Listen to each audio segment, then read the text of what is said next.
하나님은 하나님의 일을 하실 때 반드시 사람을 통하여서 일을 하십니다. 물론 성경을 보면 잠깐 하나님께서 천사를 통하여서 일하실 때도 있고 또 직접 자신이 말씀하실 때도 있지만 하나님은 천사를 앞세우지도 않고 직접 나서시지 않습니다. 하나님은 우리를 통해서 우리와 함께 일하시기를 원하십니다. 베드로에게 천사가 나타나서 고넬료에게 가서 전하라고 했던 것처럼 하나님은 사람을 통해서 일을 하십니다. 천사를 통해서 계시하지만 그때부터는 우리가 순종함으로 하나님을 하게 하실 때 하나님 뜻을 펼치시는 것입니다. 예수님께서 부활하셨을 때도 그것을 천사들이 나타났죠. 울고 있는 마리아에게 가서 왜 울고 있느냐 라고 하면서 그 예수님은 부활하셨다고 그렇게 말을 합니다. 무덤에 나타난 그 여자들에게 가서 예수님의 부활한 소식을 전하라고 그렇게 합니다. 그래서 예수님의 부활하심을 사람들을 통해서 알려지도록 했습니다. 구약시대에는 어떻게 했습니까? 하나님께서 선지자들에게 말씀을 주셨죠. 하나님의 뜻을 계시하셨습니다. 그래서 그것을 백성들에게 전하라고 하시면서 선지자들이 전할 때에 그 말씀을 듣고 하나님 뜻에 순종하면서 살아가도록 그렇게 주신 것입니다. 두 사람의 나그네가 길을 떠나서 멀리 여행을 갔습니다. 너무나 많이 걷고 먹을 것도 다 떨어지고 그리고 너무나 많이 지쳐서 그다음에 고생을 하고 있었습니다. 굶주리고 있었습니다. 그러다가 우연히 집주인이 없는 빈집을 발견하게 되었습니다. 저 집에 들어가서 좀 쉬었다 가자 하고 이제 그 집에 가서 쉬는데 한참을 쉬다가 한 사람이 보니까 지붕에 큰 과일 바구니가 있는 거예요.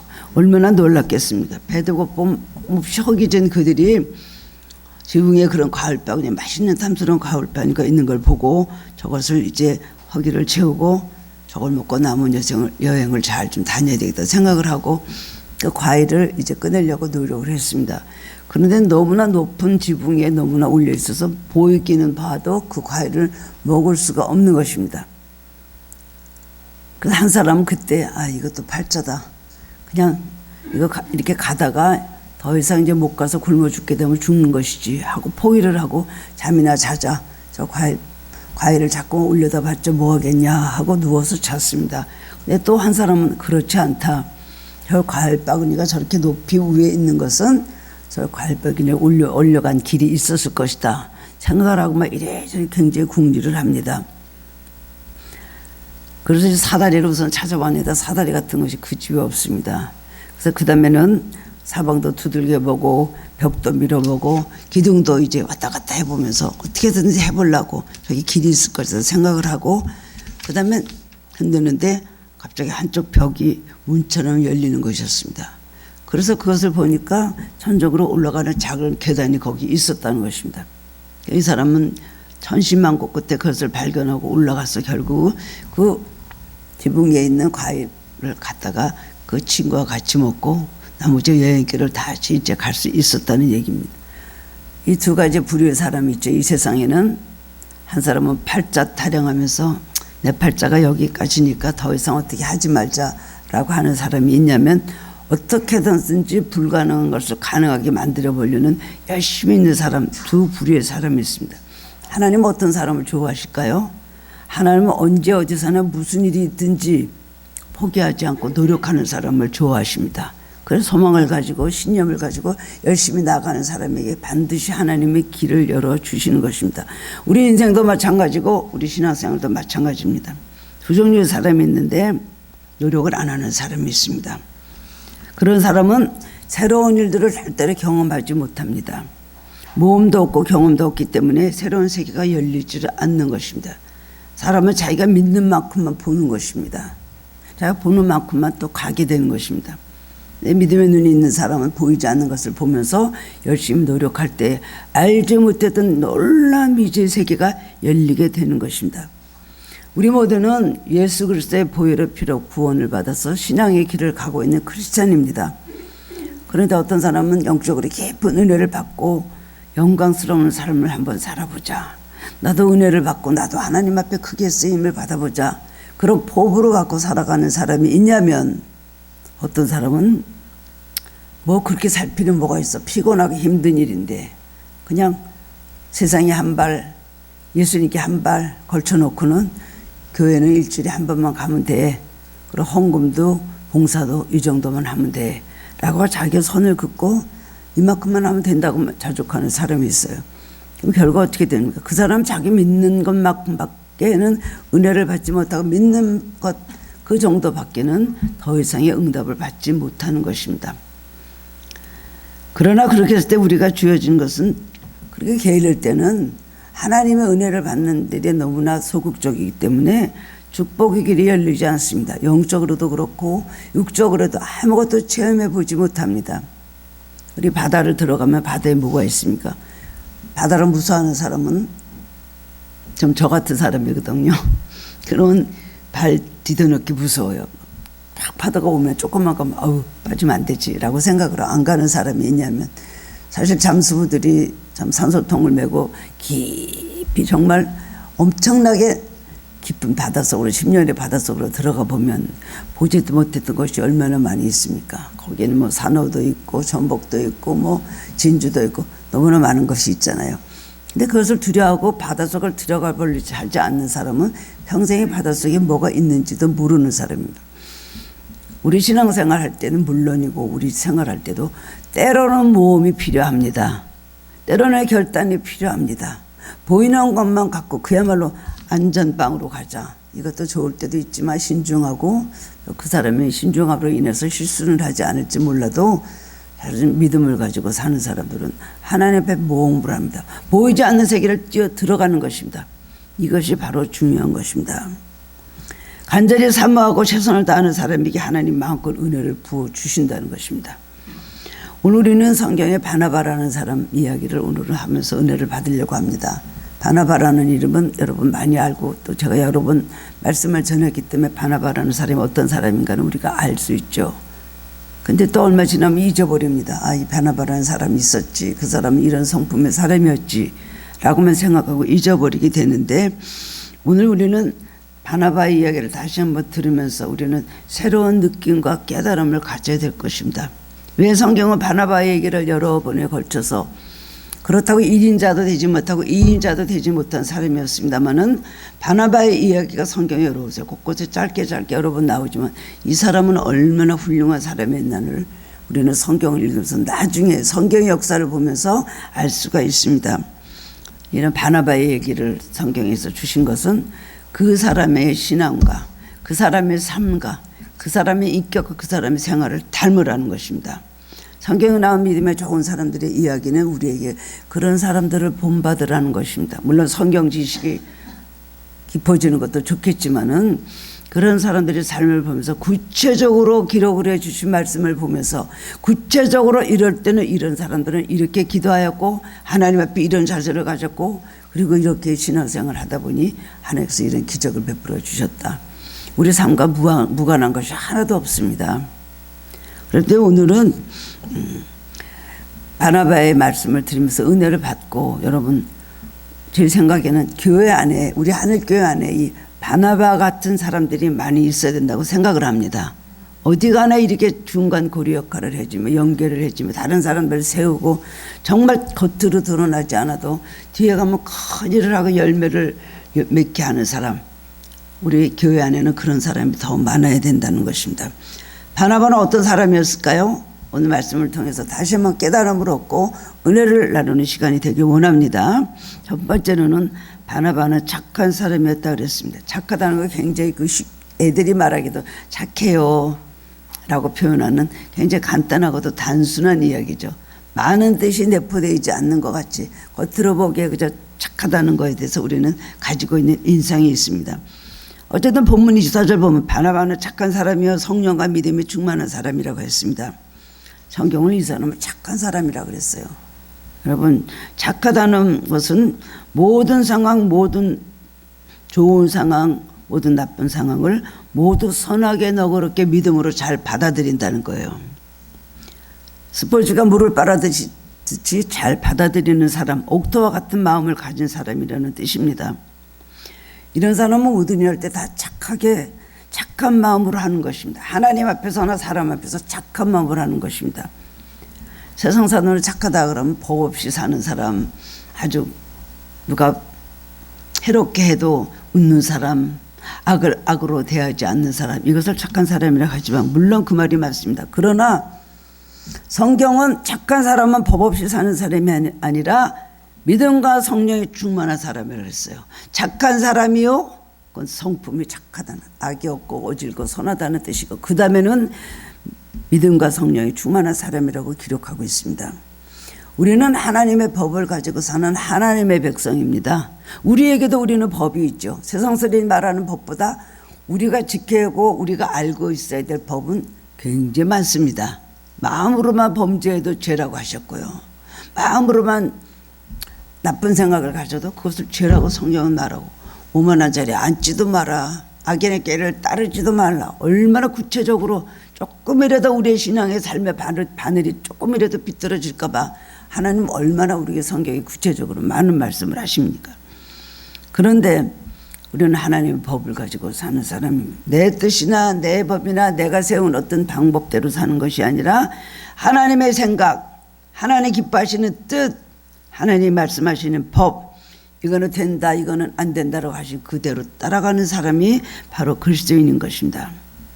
착한 사람이라고 하는 말은 세상 사람들의 관점이 아니라 하나님 말씀대로 순종하면서 살아가는 사람, 하나님 말씀에 순종하지 않는 사람은 절대로 착해 줄 수가 없습니다. 자기 성격이 좋고 자기가 태어나기를 참으로 선하게, 둥그렇게, 온만하게, 유순하게 태어났다고 그게 착한 사람입니까? 아닙니다. 그런 사람 속에서도 하나님 뜻을 어기는 사람들이 너무나 많이 있습니다.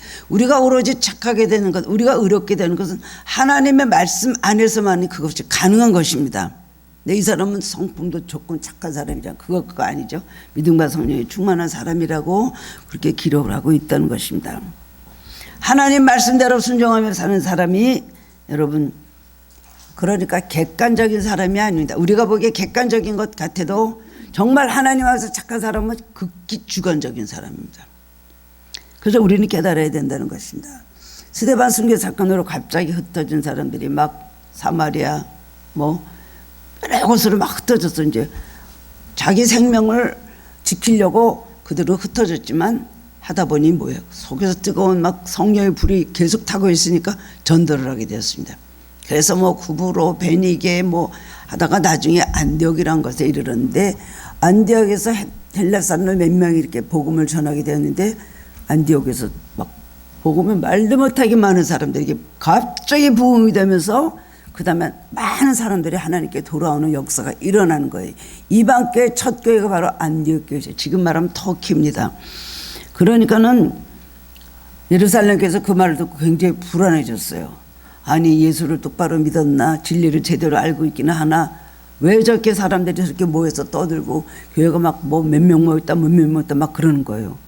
불안하니까 그 다음에 어떡할까 의논을 했습니다. 기독교가 잘못 전파되었을까 봐 그 교회에 대한 불안감 때문에 누구를 뽑을까 하다가 바나바를 파송하기로 했습니다. 바나바가 이제 그곳에 안디옥에 가서 보니까 성령의 역사와 은혜가 있거든요.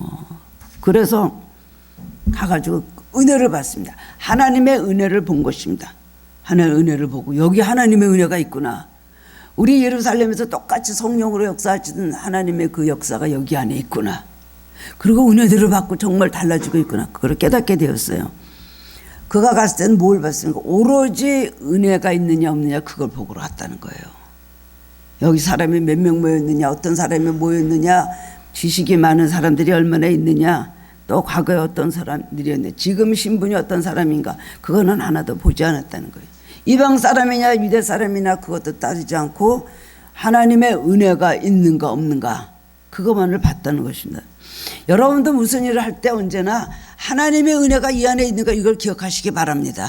그냥 좋다고 막 하는 거예요. 그런데 그 안에 하나님의 은혜가 없고 껍데기만 있고 속 확 비어있는 그런 모임, 그런 사람들 보면은 여러분이 깨달아야 됩니다. 은혜를 찾아 어디서든 봐도 은혜를 찾고 사람을 봐도 은혜가 있는 사람인가, 그 다음에는 또 사람을 사귈 때도 은혜를 보고 사귀시기 바랍니다. 물론 하나님께서 전도할 때는 어떤 죄인 악인에게도 파송하시는 건 사실입니다만은 여러분이 사귀는 사람들, 여러분이 가까이 하는 사람들, 여러분이 교제하는 사람들은 은혜가 있는 사람들이 주로 되어야 된다는 것입니다. 그래서 기억하시기 바랍니다. 형제라고요? 형제 가까워야 되죠. 물론 가까워야죠. 자기 피를 나는 형제인데요. 모른 척하면 되겠습니까? 그러나 여러분 그냥 그렇다고 자기 형제, 자기의 모든 자기 친구 이런 사람들을 계속해서 같이 어울리고 거기에 초점을 맞추고 기준을 맞추다 보면 여러분 반드시 신앙에서 실족하게 됩니다. 이것이 영적으로 분별하는 사람의 지혜라고 할 수가 있습니다. 은혜가 있는가. 여러분 돈 많은 사람들 보면 내가 저 사람 사귀면 덕 좀 보지 이런 생각 하죠. 돈이 많으니까 저 사람 사귀면 저 사람 나한테 뭔가 도와줄 거야. 저 사람 권력이 있어. 저 사람 대단해. 저 사람하고 사귀면 내 길이 열리지 않을까. 저 사람 뭐 또 다른 면으로 나보다 훨씬 우월한 면이 있어. 그럼 저 사람한테 가까이 내가 뭔가 덕을 보겠지. 그래서 요새 말로는 뭐 줄을 잘 서란 말이 있지 않습니까? 실세하고 가가지고 줄을 잘 서라 하지만 그러나 여러분 은혜 없는 사람하고 사귀면 받은 은혜도 다 쏟아버리고 있던 믿음도 다 없어지는 걸 기억하시기 바랍니다. 덕 보려면요 무슨 덕을 보려? 여러분 저 사람 돈이 많은가 적은가? 저 사람이 나를 도와줄 수 있을까? 저 사람 권력이 있어 없어? 그거 보시지 말고 덕을 보려면 은혜의 덕을 보실 생각을 하시기 바랍니다. 저 사람 은혜가 많나? 저 사람하고 지나면서 좀 덕 좀 봐야 되겠어. 말을 해도 좀 뭔가를 나에게 도움이 되는 영적으로 도움이 되는 사람을 사귀어야지. 이런 마음을 가지라는 거예요. 바나바는 아는 교회 가서 이 사람들은 어떤 사람이야? 여기 유대인이 몇 명이 있어. 저 안디옥 사람들은 어디서 뭐하고 굴러먹던 사람들이야. 그거 보지 않았다는 거예요. 출신이 뭔가 보지 않았다는 거예요. 가서 이 교회에 은혜가 있는가 없는가 그것만 봤다는 거예요. 은혜가 있는 것을 봤다고 그랬죠. 그가 이르러 하나님의 은혜를 보고 기뻐했다 그랬어요. 하나님은 이걸 기뻐하신다는 겁니다. 하나님은 우리의 모든 신분과 뭐 이런 걸 보시지 않죠. 신분도 하나님 높여주셔서 하나님께서 세상에 사는 동안에 참 기쁨도 가지고 높여도 주시고 합니다마는 하나님 무엇을 하든지 그 안에 은혜가 있는가 은혜가 없는 은혜로 하는 일이냐 이거를 따진다는 걸 기억하시기 바랍니다. 교회도 그렇습니다. 뭐 큰 교회들은 뭐 어마어마한 많은 예산을 가지고 굉장히 화려하게 건축을 하며 뭐 제가 못해서 그러지 못했기 때문에 큰 교회 사람들에서 비판하는 것 절대로 아닙니다. 그렇게 하면 좋죠. 많은 사람들이 모이고 훌륭한 교회를 세우고 좋은 건축물이 있으면 너무나 좋지만 그러나 그 안에 은혜가 없으면 무슨 소용이 있겠습니까?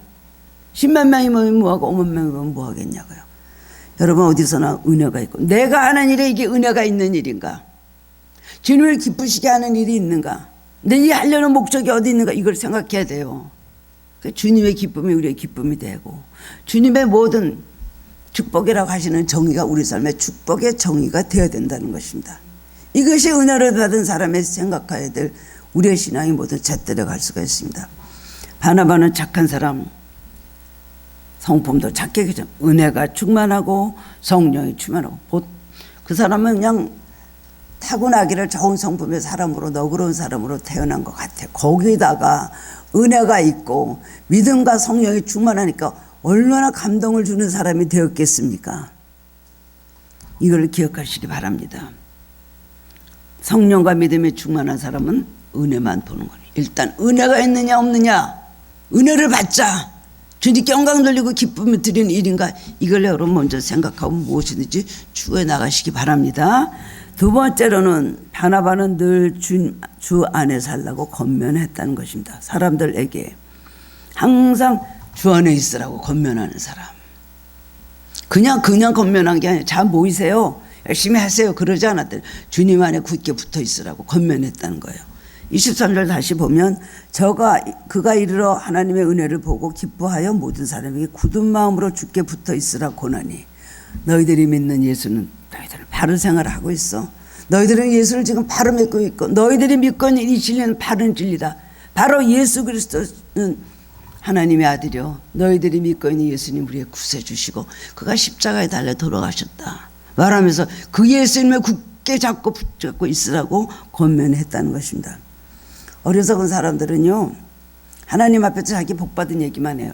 이래서 내가 높아졌고, 이래서 잘 되고, 내가 이래서 돈을 벌었고, 내가 이래서 이렇고, 내가 우리 집에 가면 뭐가 있고, 이런 거 굉장히 자랑하는 사람들이 있죠.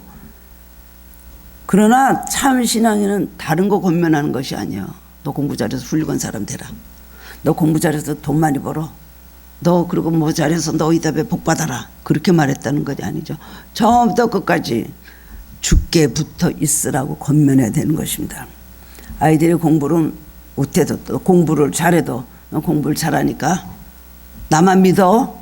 뒷일은 내가 책임질 거니까 공부만 잘해. 이렇게 말하는 부모들이 의외로 많이 있더라고요. 그럼 걔는 잘못한 건 다 우리 엄마 탓이다. 잘한 거는 내 탓이고 나는 공부만 하면 된다. 이렇게 큽니다. 근데 공부를 하고 났는데 공부는 좋은 결과를 얻어서 학위까지 잘 땄는지 몰라도 끝에 가서 보면 인격적으로 하나도 돼 있지 않고, 그리고 뭐든지 엄마만 믿는 거야, 아빠만 믿는 거야. 너 공부만 잘해, 1등만 해. 내가 다 알아서 할 테니까. 많은 부모들이 그렇게 말하더라고요. 그러면 그 다음에 대해서는 자기 책임이 하나도 아니라고 생각하고 자기가 책임을 지고 해야 될 일에 대해서 하나도 기억을 하지 못하는 거예요. 공부만 잘하면 되는 거예요. 나쁜 짓을 해도 누구랑 싸워도 누구를 막 손해를 주고 남을 무시하고 인격적으로 바닥이 나도 엄마가 알아서 하겠지. 엄마가 알아서 집 사주겠지. 엄마가 알아서 다 해주겠지. 이런 사람들이 얼마나 많이 있습니까? 주님께 붙어 있어라. 은혜 속에 살아가야 된다. 이거를 반드시 같이 여러분 가르쳐야 되는 것입니다. 그래서 공부를 못해도 주님께 붙어 있어. 너 공부 못해도 하나님 어쨌든지 너에게 좋은 길을 열어주실 거야. 그리고 너는 분명히 성공할 수 있어. 이렇게 말해줘야 돼. 공부만 잘해. 교육기 안 가도 돼. 그런 게 중요한 게 아니야. 라고 하면 안 되죠. 어쨌든 예수님 안에 살도록 말을 하고 하나님께서 너를 책임져 줄 것이라는 그는 권면을 해야 된다는 것입니다. 바나바는 이렇게 늘 권면하는 삶을 살았다는 거예요. 구체적으로 우리 가정부터 하나님의 말씀 죽게 붙어 있으라고 권면을 해야 되겠죠. 우리는 어디 가든지 주님께 붙어서 권면하는 사람이 돼야 됩니다. 만나는 직장인도 그렇고 전도할 수 있어야 돼. 전도가 뭐 거창한 겁니까? 대단한 무슨 진리를 가지고 대단한 문장을 가지고 하는 것이 선도가 아니죠. 주님 의지하십시오. 하나님 살아계십니다. 그냥 은연중에 어느 때부터 어느 때까지 이거는 우리 전도의 캠페인을 벌이면서 하자. 그것도 아니에요. 전도는 항상 해야 되는 것. 늘 사람들에게, 연약한 사람들에게, 부족한 사람들에게 죽게 붙어 있어라. 죽게 붙어만 있으면 주님 의지하세요. 주님 의지하면 여러분 얼마든지 이겨낼 수 있습니다. 격려하는 사람이 돼야 돼요. 바나바는 이름이요. 바나바라는 이름, 위로자, 격려자라는 이름을 가지고 있어요. 어디든지 가면 누구를 위로하고 격려하는 사람이 됐다는 것입니다. 어디든지 가면 우리는 격려하고 위로하는 사람이 되어야 됩니다. 사람 오면 잘못 만나 한 번의 미팅을 가지고 그 격려하는 사람을 만나서 대화하다 보면요, 그 사람 운명 전체가 평생이 달라지는 거거든요. 이렇게 말 한마디가 굉장히 중요한 것입니다. 시편 1편에서는 복 있는 사람은 뭐라고 말씀하고 있습니까? 복 있는 사람은 돈 많은 사람, 권력 있는 사람, 명예 있는 사람, 잘난 사람이라고 말하지 않았습니다. 복 있는 사람은 악인의 길을 따르지 아니하고 죄인의 길에 서지 않고 오만한 자들의 자리에 앉지 않고 오직 여호와의 율법을 즐거워하여 그 율법을 주야로 묵상하는 자라고 그랬습니다. 오만한 자리에 앉으려고 하지 마십시오. 악인의 길을 따르지 마십시오. 반드시 그걸 기억을 합니다. 아무리 많은 사람들이 악인들이 모여서 깨를 주고 아이디어를 주고 이렇게 하면 길이 있습니다 해도 하나님 그것에서 함께 하시지 않고 다른 것을 외면하고 계신다면 아무것도 이루어질 수가 없습니다. 오히려 사람들이 핍박을 하고 사람들이 자기에 대해서 무시를 하고 자기 길이 너는 아니라고 할 망정 하나님 의지할 때 하나님 뜻이 그 길이라고 그것이 아버지 하나님께서 말씀하신 길이라고 하면 그 길을 가면 성공할 수 있다는 것입니다. 우리 생각보다 인간의 모든 깨보다 하나님의 생각과 뜻은 너무나 높습니다. 하늘의 뜻과 땅의 뜻이 같을 수가 없는 것입니다. 복 있는 사람은 세상의 지식으로 살아가는 사람이 아닙니다. 머리에 깨를 부리고 머리가 약삭 발라대는 걸 절대로 아니에요. 금방은 그 사람들이 되는 것 같지만 얼마 지나고 나면 또 그것이 실패한 것을 알게 되는 것입니다. 하나님의 지식으로 살아가는 사람이 복 있는 사람이라고 말씀하고 있습니다. 그렇기 때문에 우리는 어울리는 사람들 잘 조심해서 어울려야 돼요. 특별히 어린 자녀들은 정말 친구들을 잘 사귀어야 됩니다. 하나님 기뻐하시는 사람인가 하나님 기뻐하시지 않는 사람인가 이것을 반드시 기억해야 돼요. 내 행실을 나쁘게 만드는 사람인가 나를 축복으로 인도하는 사람인가 이것을 기억해야지 그 결과는 너무나 많이 달라지는 것입니다. 자기 마음대로 사는 사람은 어떻게 돼요? 자기 마음대로 살다가 이런 사람은 불에 던져 사른다. 포도나무 연합되어 있는데 가지는 어떻게 된다 그랬어요? 불에 던져 사람들이 모아다가 불에 던져 사른다 그랬어요. 결국 지옥불에 들어간다는 얘기 아닙니까? 요한복음 15장에 있는 말씀은 하나님의 지식, 하나님 말씀하시는 길이 이 길이 옳은 길이라면 그 길을 따라야 되고요. 내 생각엔 아닌 것 같아도 재미없고 시시하고 죽정이 같이 보여도 하나님께서 말씀하시는 그 길을 따라가야 되는 것입니다. 많은 사람들이 어린 자녀들도 그렇고 또 노년에 이르는 사람들도 그렇고 참 하나님의 말씀을 무시하고 콧방귀도 안 끄는 사람들이 너무나 많이 있습니다. 내면으로 들어가 보면 절대 그걸 무시하는 거예요. 많은 분들 좀 이렇게 제가 상담을 해드리지만은 믿음 있는 것 같은데 올바름을 가르쳐주고 그거는 고쳐야 됩니다라고 하면은 거기에 관심 없고 전혀 귀담아 듣지도 않는 사람들이 너무나 많이 있어요. 그렇게 살면 안 돼요. 그렇게 살면 그게 되나요? 그렇게 사는 사람 망하는 사람 많이 봤어요. 잠깐은 그렇지만 하나님 말씀은 영원 불변의 진리인 것입니다. 하나님 말씀 귀담아 듣고 하나님 말씀 두려운 줄 알아야 돼요. 하나님 말씀 하나도 안 들려 콧방귀도 안 끼고 그 마이동풍이라고 그러죠. 말의 귀에다가 무슨 말을 통하는 겁니까? 마찬가지인 것입니다. 지식으로 살아가는 사람, 하나님의 말씀에 순종하는 사는 사람이 복이 있는 사람이고 어디 가서 뭐를 해도 반드시 대열을 낚는 역사가 일어나는 것입니다. 믿음이란 건 유혹에서 내가 무엇을 선택하느냐, 살면서 어떤 것을 선택하느냐, 무엇을 결정하느냐에 따라서 우리 신앙이 완전히 우리의 삶이 달라지거든요. 하나님의 뜻 가운데 우리는 결정을 하고 선택을 하고 신중히 기도를 하면서 그걸 정해야 되는 것입니다. 우리가 하나님을 멸시하고 경홀히 여기면 하나님도 우리를 무시하시고 우리를 그야말로 없이 여기신다고요. 우리가 하나님을 귀하게 보고 하나님을 높이고 하나님 말씀대로 순종하고 두려워하면 하나님도 우리에게 그렇게 해 주십니다. 저가 나를 안즉 내가 저를 높이리라. 저가 나를 간절히 찾은 즉 내가 저를 만나리라. 딱 그 소리 주셨거든요. 아브라함 모든 걸 다 버리고 주님 말씀 따라갔죠. 그리고 보이지 않지만 어디로 가야 될지도 모르지만 언제 어디로 가서 내가 어느 곳에 정착할지도 모르지만 무조건 갈대우를 떠났습니다. 그러면서 하나님 하신 말씀을 그대로 믿었어요. 하나님 나를 큰 민족으로 이루고 그리고 내 이름을 창대케 하고 하나님께서 나를 복을 주실 거라는 말씀을 그대로 믿었다는 것입니다. 여러분 하나님 말씀 받으면 그대로 그걸 외우고 믿으시기 바랍니다. 그 말씀 붙잡고 말씀만 명령하는 대로 가는 것입니다. 그럼 그 약속이 이루어지는 것입니다. 축복은 뭐가 축복이야? 뭐가 한다 그랬는데 되긴 뭐가 됐어? 또 남을 봅니다. 저 사람 안 되잖아. 저 사람 또 안 되네. 별로 잘 되는 사람 없네. 이러면서 자기도 신앙에서 떨어지는 사람이 참 많이 있는 것입니다. 하나님의 약속하신 것을 그대로 이룰 줄 믿는 사람 아브라함, 그것을 위해서 인내하고 참고 견디는 사람이 바로 아브라함의 후손인 우리들인 것입니다. 이런 사람이 반어배이고 그리고 신앙인이고 칭찬받는 사람이 된 것입니다. 한 부자 청년이 예수님께 왔습니다. 그리고 어떻게 하면 영생을 얻을까 그렇게 질문했습니다. 예수님께서 십계명을 다 지켰느냐? 그랬더니 네, 제가 어렸을 때부터 계명을 다 지켰습니다. 제가 어렸을 때부터 1계명부터 다 지켰다고 말하면서 자랑스럽게 말합니다. 근데 예수님께서 가만히 보시더니 근데 너 한 가지 부족한 것이 있다. 너 재물이 많은데 내 재산 다 팔아서 가난한 사람에게 나눠주라.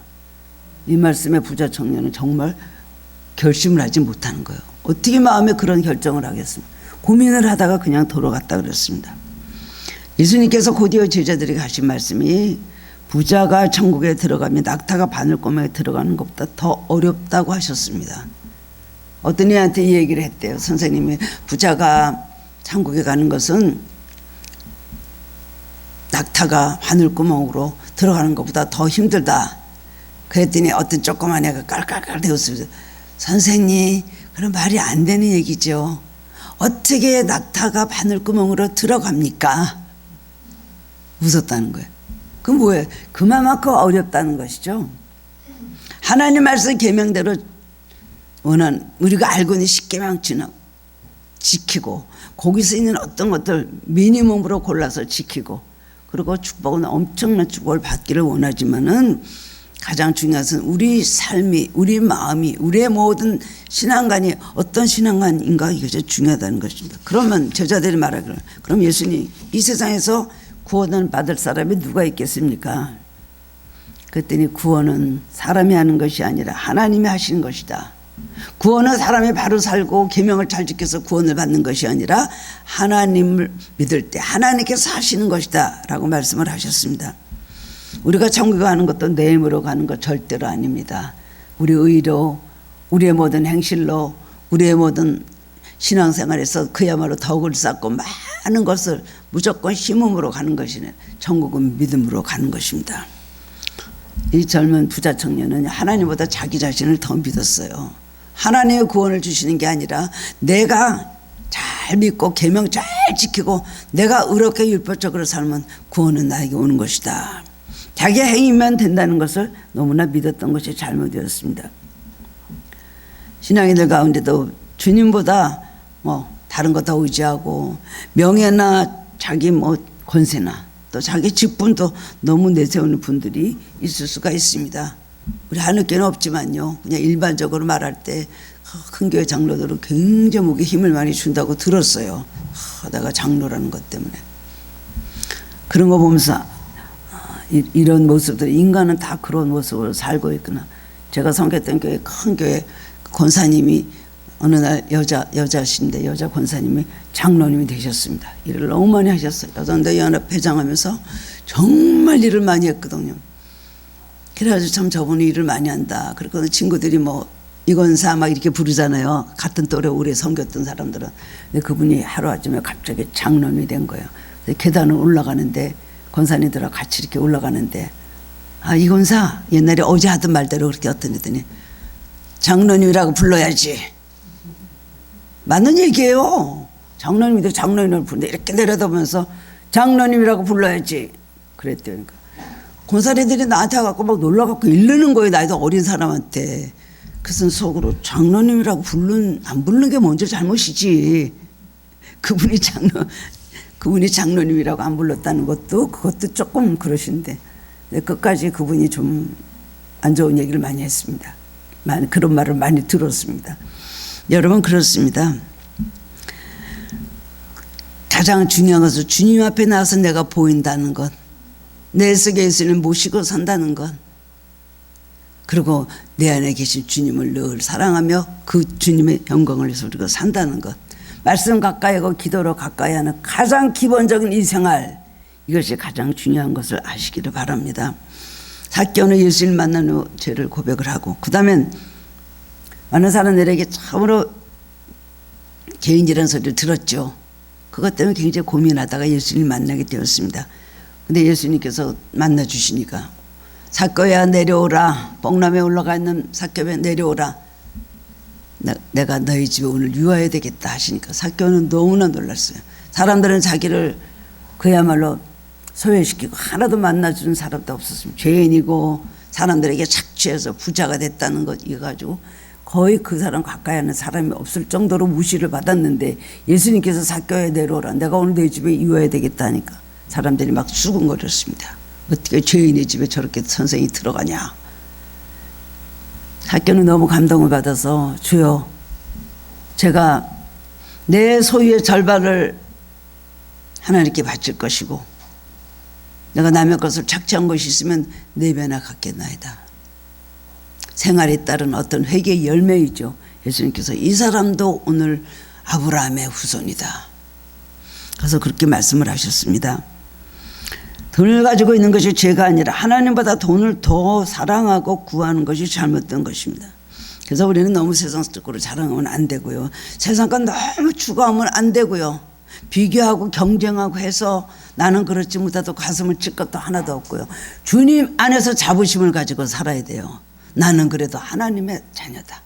그래도 하나님 나를 사랑하셔. 내가 저 사람만 못하지만 나는 주님이 내 기대서 나를 사랑하시고 나와 함께 하신다. 그러면 우리는 된 것 아닙니까?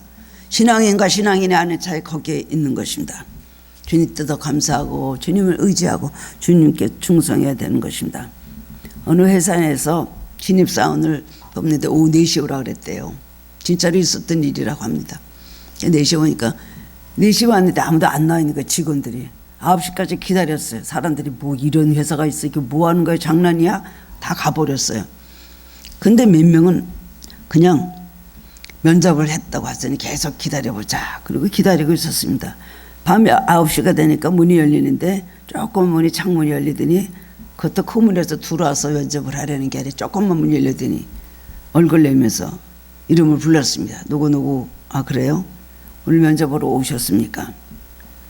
거기서 이제 온 사람, 안 온 사람이 훨씬 많고 간 사람 많고 이름을 이제 불렀습니다. 그러니 묻는다는 것이 1+1 이름 무엇입니까? 그러니까 기가 막히잖아요. 2입니다. 그랬더니 팔이 몇 개시죠? 의사가 기가 막혀 팔이 몇 개? 2개입니다. 이렇게 하고 돌아왔어요. 오늘 면접 모두 끝났습니다. 그러니까 거기 있는 몇 명의 사람들이 기가 막히네. 그러면서도 이제 왔는데 그 다음날 연락이 왔대요. 다 합격이라고. 다른 거 보지 않고 사람들의 모든 여러분들의 심성과 그 자세를 봤습니다. 그래서 꼭 필요한 사람이니까 우리 회사에 와서 일해 주시기 바랍니다. 그랬다는 것입니다. 이거 좀 말이 안 되는 얘기긴 하지만요. 그런 일이 있긴 있었나 봐요. 조금만 내 마음에 들지 않으면 내 마음에 내 생각대로 되지 않으면은 이렇게 저렇게 말하면서 돌아가는 신앙인들이 얼마나 많습니까? 그런 사람들이 무엇을 얻을 수가 있겠습니까? 오늘 우리는 하나님 말씀대로 명령대로 순종하고 늘 착한 사람으로 신앙인으로 겸손한 사람으로 살아가야 된다는 것입니다. 바나바는 아주 겸손한 사람이었습니다. 자기의 물질을 밭을 팔아갖고 사도들이 발 앞에 줬다 그랬어요. 이 사람은 그 마가다락방의 마가 요한의 외삼촌 되는 사람이었습니다. 아주 돈도 있고 지체도 높은 구부로 사람인데 이 사람이 자기 이제 오순절 마가다락방에서 은혜 받고 나는데 밭을 팔아서 사도들 발 앞에 줬다는 거예요. 그래서 자기가 개인적으로 남게 쓰면서 나눠줄 수 있잖아요. 사도들에게 그걸 갖다 주면서 사도들에게 그 발 앞에 두었다는 건 얼마나 겸손한 자세입니까? 그렇습니다. 아무리 잘나도 하나님 귀하게 세우신 또 여러분들 교회에서 선배님들이나 또 여러분들의 가르침을 준 선생님들이나 그 다음에 하나님께서 세우신 종들을 귀하게 여길 줄 아는 일꾼이 좋은 일꾼임을 기억하시기 바랍니다.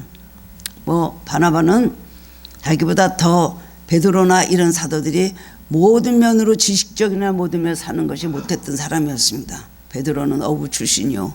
그럼에도 불구하고 그 사도들을 발 앞에 자기 잘난 척하지 않고 그 밭을 파는 도를 갖다 발 앞에 뒀다는 거예요. 아주 겸손하다는 것을 말씀을 하고 있습니다. 몇 년 전에 양아진이나 외국인 묘지에 갔었습니다. 우리나라에 전도했던 아펜젤 라운더도 무덤이 있는 그런 곳이었는데요. 그 옆에 어린아이들이 무덤이 있었는데 묘비도 그리 들여서 보이지도 않고 그런 것을 이 아이들이 이건 뭡니까? 선교사님들의 자녀들입니다. 아버지 따라서 가서 1년 만에 몇 년 만에 다 어린아이들이 3, 4세 되는 아이들이 그렇게 다 죽었습니다. 만약에 이분들이 선교사로 오지 않았다면 그 아이들은 죽었을 리가 없습니다. 자기 나라에서 잘 먹고 잘 살았을 애들이 못 먹고 그러면서 죽었다는 것입니다. 저 정도도 자식인데 하나님을 하다가 자기 자식을 죽었을 때 얼마나 마음이 슬펐겠습니까?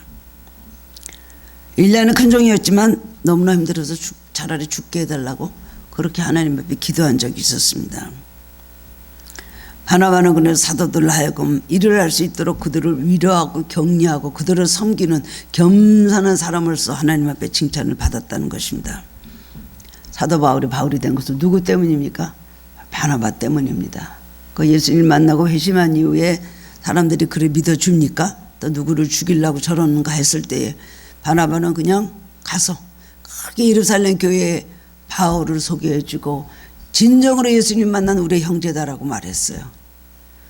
오늘 유럽을 변화시키고 그 다음에는 성경을 13권이나 쓰고 기독교를 신학적으로 잘 정리한 사도 바울이 되게 한 데는 바나바의 힘이 더 큽니다. 우리는 뒤에서 하면서 하나님을 위해서 무엇을 할 것인가를 먼저 생각해야 되는 것입니다. 이런 바나바 같은 사람들이 하늘께 많아지시기를 축원합니다. 이런 사람이 교회를 부르시고 나날이 하나의 은혜가 확장되어가는 그런 성령 충만한 교회가 될 수가 있습니다. 우리 바나바 같이 착하고 믿음과 성령에 충만한 저 여러분 되시기를 주님의 이름으로 축원합니다. 사랑해 주님 은혜를 감사드립니다. 다 잘 알고 있는 바나바 이야기를 읽으며 주님 우리는 어떻게 이 사람같이 되고 이 사람같이 변화되고 이 사람같이 칭찬받는 사람이 될 수가 있을까요? 우리를 먼저 거듭나게 하여 주옵소서. 우리 속에 있는 모든 악한 마음, 세상적인 것, 이기적인 것 다 버리게 하여 주시고 주님께서 주시는 선한 마음 주시고 주님의 성품 남게 하시고 성령의 열매를 거두게 하여 주시옵시고 또한 우리가 믿음과 성령으로 충만하고 남을 격려하는 삶을 살게 하여 주시옵소서. 교회를 잘 받들고 하나님의 종들을 잘 섬기며 위로하고 격려하고 그러므로 우리 하늘교회가 크게 부흥이 되고 놀라운 역사가 있게 하여 주옵소서. 그런 교회로 성장시켜 주실 것을 믿습니다. 감사드렸고 예수 그리스도의 이름으로 기도드리옵나이다. 아멘.